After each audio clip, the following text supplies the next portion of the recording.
इंसान की कहानी दो तरीके से लिखी जाती है। एक वो कहानी जो उसके लिए उसका समाज लिखता है, वो समाज के बंदिशों में बंद कर उसके अनुसार चलने लगता है, उसके नियमों पे चलने लगता है, अपने ख्वाहिशों को, अपने सपनों को दबा कर।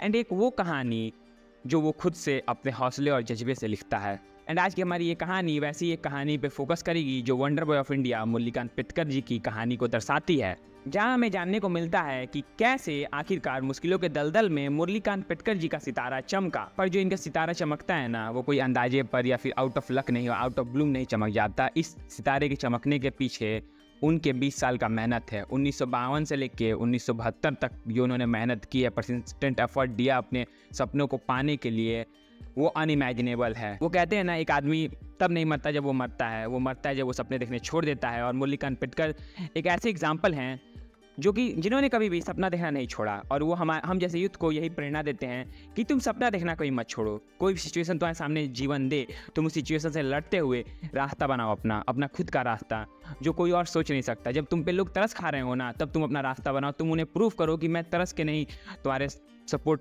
का भूखा हूँ। अगर मुझे तरस के निगाहों से देख रहे हो तो मत देखो। अगर तुम मुझे सपोर्ट नहीं दे सकते तो तुम मुझे मत देखो। मैं अपने लिए खुद का सपोर्ट बनूंगा। एंड ये जो सीख है, इनका कैरेक्टर काफ़ी अच्छे समय देता है, क्योंकि एक रियल लाइफ हीरो है हमारे लिए। इनको जो सफलता 1972 में मिलती है ना, उसके पीछे 20 साल की मेहनत है। उन्होंने कई बार अपने लाइफ में ऐसी चीज़ें झेले जो कि हम सोच भी नहीं सकते। उन्होंने अपने दोस्त, इकलौते दोस्त को खोया यार, अपने गुरु को खोया, अपनी लाइफ खुद ही ऑलमोस्ट पैरालिसिस का सामना करते रहे। 2 साल तक ऑलमोस्ट कोमा में रहे। घर वालों ने साथ छोड़ दिया, लेकिन घर वाले तो कभी से साथ थे ही नहीं। लेकिन जब उनका सबसे मोमेंट ऑफ ग्रीफ आया ना, कि यार अब उनको जीने की इच्छा तक नहीं हो रही थी, तब भी उनके फैमिली वालों ने उनका साथ नहीं दिया। तब भी ये आदमी खड़ा रहा, मरने की भी कोशिश की, मर नहीं पाया। तब उसे रियलाइज़ हुआ कि भगवान को अगर मारना होता ना, तो इतनी बार उसे मौका नहीं देता भगवान।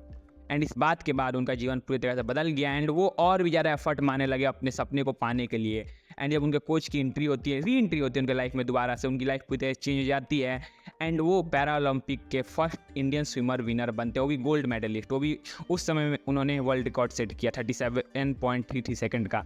एंड आई डोंट थिंक कि शायद अभी तक ब्रेक हुआ भी है कि नहीं, मुझे नहीं पता इसके बारे में फुल्ली डिटेल। मुरलीकांत जी की ये कहानी हमारे अस्तित्व पर सवाल उठाते हुए इस बात का सबूत देती है कि तुम्हारा सिचुएशन और सराउंडिंग तुम्हारे भविष्य को निर्धारित नहीं करता है। तुम खुद से अपने भविष्य को निर्धारित करते हो। तुम्हारा सबकॉन्शियस माइंड इस बात को निर्धारित करता है कि तुम किस चीज़ को अचीव कर सकते हो या फिर नहीं कर सकते हो। अगर तुम अपने सराउंडिंग को देख के अपने आप को ढीला छोड़ देते हो, अपने ऊपर सेल्फ बिलीफ हटा देते हो, तो तुम उस चीज़ को कभी भी अचीव नहीं कर पाओगे। एंड इस बात का जीता जागता सबूत है मुरलीकांत जी एंड उनकी जीवन गाथा। इनकी ये कहानी हमें रुलाती भी है, हंसाती भी है, इमोशनल भी कर देती है। एक लाइफ में एक होलसम एंड फुलफिलमेंट वाली फील तो देती ही है, बट जीवन का एक बहुत बड़ा सीख देती है कि तुम्हारे सपने, तुम्हारे विजन, तुम्हारे लिए कोई खड़ा नहीं रहेगा।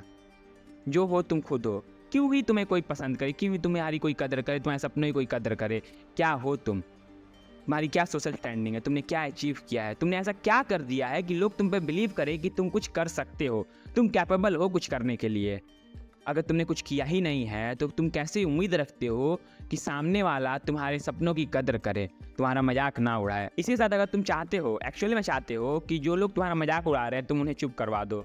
तुम उन्हें ये प्रूफ कर दो कि तुम गलत हो और मैं सही हूँ, मैं जो करना चाहता हूँ मैं वो कर सकता हूँ। तो जिस बार तुमने ढिंडोरा पीता है ना, उसे साबित करो, उसे सच साबित करो अपनी मेहनत से, अपनी कंसिस्टेंसी से। साथ ही एक ऐसे अंडरडॉग एथलीट की कहानी है जो हमें बतलाती है कि जो भी तुम्हारे जीवन में हार्टब्रेक आए, मोमेंट ऑफ ग्रीफ आए, जो भी पेन तुम्हारे जीवन में आता है, उसका एक पर्पस है। हर एक मोमेंट तुम्हारे लाइफ में, हर एक इंसान जो तुम्हें मजाक उड़ाता है, तुम्हारे ऊपर भरोसा नहीं करता, वो सारी चीज़ें तुम्हारे लाइफ का पार्ट है जो तुम्हें उस गोल को अचीव करने में मदद करती हैं जो तुम बनना चाहते हो। क्योंकि जब हम सपने देखते हैं ना, जब हम छोटे सोसाइटी से आते हैं, अगर तुम कुछ बोलोगे तो उस सोसाइटी के स्टैंडर्ड के हिसाब से लोग तुम्हें पागल समझे, क्योंकि उनके लिए वो अनइमेजिन। अगर मैं यहाँ हाफ पैंट में बैठ के बोलूँ कि मुझे प्राइम मिनिस्टर बनना है, कोई विश्वास नहीं कर, सब हंसेंगे मेरे ऊपर। बट अगर मैं उसके प्रति खड़ा रहूँ, मैं समाज में काम करूँ, लोगों से इंटरेक्ट करूँ, लोग की परेशानियाँ समझूँ, उसके लिए आवाज़ उठाऊँ, तो maybe there will be a time where I can be. मेरा मतलब विजन नहीं है, बस मैं एक एग्जाम्पल दे रहा हूँ। तो आप जो सराउंडिंग में आप जिस तरह से बिहेव करते हो, उस चीज़ पे सोसाइटी रिएक्शन डिपेंड करता है। अगर आप काम ही वैसे कर रहे हो और बोल रहे हो कि भाई मैं अंबानी बनना चाहता हूँ, आप दिन भर बैठे रहते हो, रील देखते हो और आप बोलते हो भाई मुझे टिगर निशान जैसा चैनल खड़ा करना है, कैसे करोगे खड़ा जब तुम दिन भर रील पे बैठे रहते हो, तुम डोपामिन लेते रहते हो, डोपामिन रिलीज़ होते रहता है, तुम नाचती हुई लड़कियों को देखते रहते हो इंटरनेट में, तुम कहाँ से बनोगे ट्रिगर इंसान जैसा?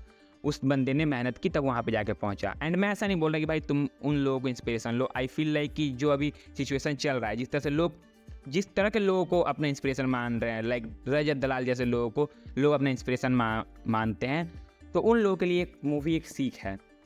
क्योंकि they are not a person that whom you should take as inspiration, because they have not done anything for our nation, nothing ever that will inspire society. They have only done bad things to the society, to the people they have interacted. They have no social standing or moral standing, no ethical purview in the society. So you should not take inspiration of such peoples. Rather, we should take inspiration from Murli Ambedkar ji, Mahatma Gandhi, APJ Abdul Kalam. They are the people we should take inspiration from, and they should be the inspiration of the young Indian. Because हमारी जो पूरी generation का inspiration है, उनका दिमाग पूरा खोखला हो चुका है ये नाचते हुए लोगों को देखकर, रोस्टिंग कल्चर वगैरह सारी चीज़ों को देखकर। और ऐसा मैंने बोला कि ख़राब है, बट किस लेवल तक अच्छा है? तुम क्या उस चीज़ में सही में कुछ करना चाहते हो, कि सिर्फ तुम उसे देख के अपने परव्यू को चेंज कर रहे हो कि भाई पैसे बहुत है मैं कर लूँ? हर चीज़ पैसे से नहीं तौली जा सकती। और कोई डॉक्टर बना तो एक्चुअली में समाज की सेवा कर, ठीक है उसे पैसे मिलेंगे, बट वो समाज के लिए कुछ अच्छा कर सकता है। देयर आर स्कोप, अगर तुम कुछ भी करना चाहते हो, हर एक फील्ड में स्कोप है। तो इन जैसे लोगों से हमें इंस्पिरेशन लेनी चाहिए जीवन में कुछ अच्छा करने के लिए। एंड इनकी कहानी का जो सबसे अच्छा टेक ओवर पॉइंट ये था कि जो समाज इन्हें दुत्कारता है, इन्हें गालियाँ देता है, इन्हें मारता है, इन्हें अपने गाँव से भगा देता है, ये आदमी उस गोल्ड मेडल जीतने के बाद उसी गाँव में आकर उस गाँव को सुधारने में लग जाते हैं। एंड पर्सनल लेवल पर मेरे लिए इस कहानी से सबसे बड़ी सीख यही थी कि जो सिचुएशन तुमने अपने पास्ट में एक्सपीरियंस की है, उसके पीछे एक बहुत बड़ा रीज़न होता है। एंड वो सिचुएशंस ही हैं जो तुम बनाते हैं। तो अगर तुम उस चीज़ को अचीव कर लेते हो जो तुम अचीव करना चाहते थे एक्चुअली में, एंड उसके बाद भी तुम आके उस समाज को ठीक करने या फिर उन लोगों के साथ नहीं घुल मिलते हो, तो तुम्हारा उस सक्सेस को अचीव करना खोखला है। क्योंकि ऐसा नहीं था कि वो तुम्हें उस ऊंचाई पर पहुंचते हुए देखना नहीं चाहते थे। हाँ, कुछ लोग होते हैं जो नहीं देखना चाहते हैं, बट उन्हें वो बात हजम नहीं होती है कि भाई ये क्या पागलों जैसी बातें कर रहा है। एंड जब तुम उन्हें रॉन्ग प्रूफ कर देते हो ना, तो वो कभी वो प्राउड फील करते हैं कि भाई हमारे गांव का लौंडा था, हमारा दोस्त था, हमारे गली में रहता था, ऐसे लोग फील करते हैं।